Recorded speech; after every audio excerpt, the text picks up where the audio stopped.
प्रिय विद्यार्थियों, DSS online कक्षा में आपका स्वागत है। मैं हिंदी अध्यापक हेमवती नंदन सिंह। जैसा कि आप सभी जानते हैं कि हम लोग समास पढ़ रहे थे और समास में हमने पढ़ लिया था कि समास का अर्थ क्या होता है, समास की परिभाषा क्या है, समास के कितने अंग हैं, जैसे पूर्व पद, उत्तर पद, सामासिक पद और सामासिक विग्रह क्या होता है, इसके बारे में पढ़ा था। और समास से कितने भेद होते हैं, जिसमें मैंने बताया था समास के मुख्यतः 6 भेद होते हैं। अब उसी क्रम में हमें इसके भेद को पढ़ना है और क्रमबद्ध तरीके से एक एक भेद को जो है हम पढ़ते जाएंगे, उसकी परिभाषा समझेंगे और उसे जो है उदाहरण के साथ समझने का प्रयास करेंगे। तो आइए स्टार्ट करते हैं।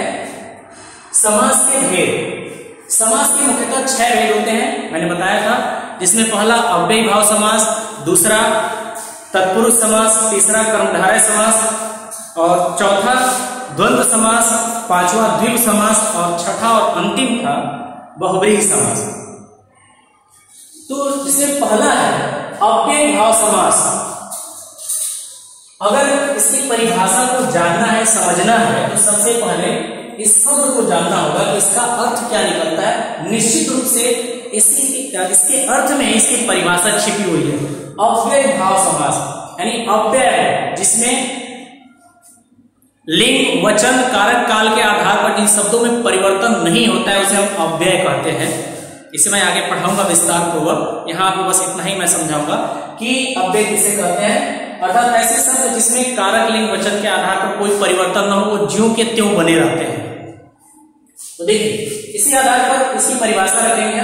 इसमें प्रथम पद अव्यय होता है, यानी जिसमें कोई परिवर्तन न हो, लिंग, वचन, कारक, काल के आधार पर, और जिसके योग से, यानी योग मतलब जुड़ने से, समस्त पद अव्यय हो जाता है।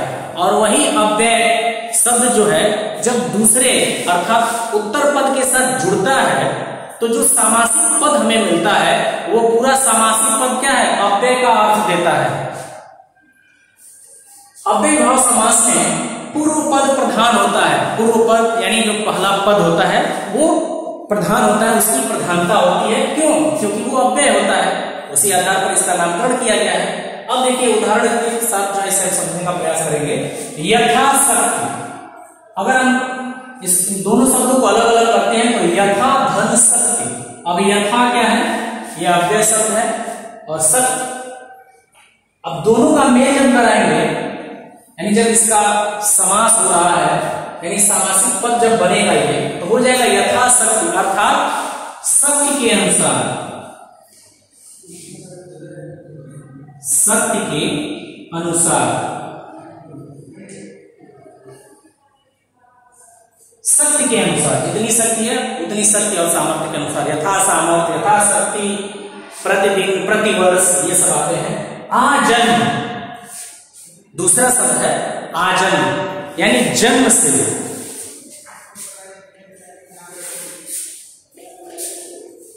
या जन्म से लेकर के इसका अर्थ लिखा जाता है। प्रतिदिन, प्रत्येक दिन, प्रत्येक दिन।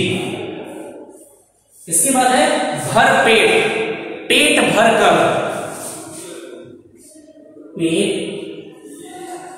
भर कर। अब इसमें जो पहला ये जो शब्द है या पद हम पहले पूर्व पद, जैसे मान लीजिए यथा, आजन्म या फिर प्रतिदिन, ये क्या है, ये दर्शा रहे हैं कि वो उस कार्य को दर्शा रहे हैं कि वो किस आधार पर हो रहा है, कैसे हो रहा है। और दूसरी और सबसे मुख्य जो बात इसमें ये है कि ये अव्यय है, इसीलिए जब ये जुड़ रहे हैं तो पूरे सामासिक पद को क्या अर्थ दे रहे हैं, अव्यय भाव का अर्थ निकल रहा है उससे, इसलिए हम इसे कहते हैं अव्ययी भाव समास। इसके आधार पर इसके कई उदाहरण हो जाएंगे, जैसे मान लीजिए यथाशक्ति, यथा सामर्थ्य और प्रतिदिन, प्रत्येक वर्ष इत्यादि। अब इसमें दूसरा जो है वो है तत्पुरुष समास। तत्पुरुष समास में, इस समास में उत्तर पद जो होता है यानी बाद का जो पद होता है वो प्रधान होता है और समस्त पद का प्रथम पद संज्ञा या सर्वनाम होता है। जो समस्त पद, जो समासिक पद बनता है, उसका जो प्रथम पद होता है वो संज्ञा या सर्वनाम को दर्शाता है। नोट में मैंने यहाँ पर लिखा है, जो आपको याद रखना चाहिए कि तत्पुरुष समास में पूर्व पद और उत्तर पद के बीच आने वाली विभक्तियों का लोप होता है, यानी विभक्ति चिन्ह या कारक चिन्ह इसमें दिखते हैं। जब इसका हम खंडन करते हैं तो कारक चिन्ह दिखते हैं हमें, जैसे ग्राम गर, ग्राम यानी गांव को गया। अब देखिए को यहाँ पे विभक्ति या कारक चिन्ह है, कर्म कारक, और हस्तलिखित हाथ से लिखित, हाथ से लिखित। अब यहाँ पे से जो चिन्ह है विभक्ति चिन्ह कारक चिन्ह, इसका लोप हो रहा है। युद्ध भूमि, युद्ध के लिए भूमि, युद्ध के लिए भूमि।